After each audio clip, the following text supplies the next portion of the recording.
ఇషా అంటే సెలబ్రిటీస్కి అడ్డా, సెలబ్రిటీస్ మాత్రమే ఇషాకి వెళ్ళగలుగుతారు.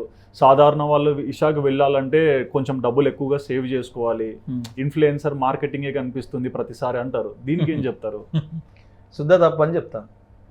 అట్లా అనేవాళ్ళు ఫస్ట్ ఈషాకి వెళ్ళండి. ఈషాకి వెళ్ళాలంటే మీకు ఉండాల్సిన ఒకే ఒక ఎలిజిబిలిటీ ఏంటో తెలుసా? ఇన్నర్ ఇంజనీరింగ్ అని ఒక ప్రోగ్రామ్ చేయాలి. ట్రూ. అది ఆన్లైన్ చేస్తారో ఆఫ్లైన్ చేస్తారో మీ ఇష్టం. ఒక ఇన్నర్ ఇంజనీరింగ్ చేసి నువ్వు వాలంటీర్గా పోతే నీ లైఫ్ టైం మీషాలో ₹10 కట్టకుండా ఫ్రీగా ఉండొచ్చు. ఓకే. నువ్వు ₹1 కూడా లైఫ్ టైం ఉండొచ్చు. You don't have to pay even a single penny. That is Isha. And second, సరే కొన్ని ప్రోగ్రామ్స్కి డబ్బులు ఉంటాయి, ఉండవు అనట్లే నేను. ఉంటే ఆ డబ్బులు దేనికి వాడుతున్నాడు సద్గురు? మంచిగా చెడుకా? ఏంటి సద్గురు ఏమన్నా పబ్బులు కడుతున్నాడా, క్లబ్బులు కడుతున్నాడా? లేదు. మరి ఏం చేస్తున్నాడు సద్గురు? ఆశ్రమం కడుతున్నాడు. ఇదే ఆశ్రమం ఇవాళ టెన్నెసీ, అమెరికాలో కూడా కడుతున్నాడు. దేనికి? సనాతన ధర్మాన్ని డెవలప్ చేయడం కోసమే కదా. మరి ఏమవుతుంది? మీకు సినిమాలు చూస్తే పైసలు ఖర్చు కావు, లేకపోతే మీరు బర్త్డే పార్టీలు చేసుకుంటే పైసలు ఖర్చు కావు, మీరు అడవులు చాలా రకాల ఖర్చు పెడతారు, మీకు ఇబ్బంది లేదు.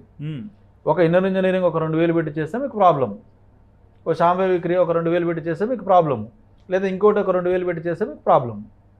అంటే లైఫ్ ట్రాన్స్ఫార్మింగ్ ఈవెంట్స్కి డబ్బులు ఖర్చు చేస్తే తప్పేముందన్న? సద్గురు చేతిలో డబ్బు ఉంటే సద్గురు మంచిగా వినియోగిస్తాడు కదా. ఇలా ఈషా హోమ్ స్కూల్ పెట్టాడు ఫర్ ఎగ్జాంపుల్, కోయంబత్తూరులో ఒక 10 ప్లేసుల్లో పెట్టాడు. డబ్బులు వస్తే 100 ప్లేసుల్లో పెడతాడు. గ్రామోత్సవ్ ఇలా తమిళనాడులో నడిపిస్తున్నాడు. డబ్బులు వస్తే దేశమంతా నడిపిస్తాడు కదా.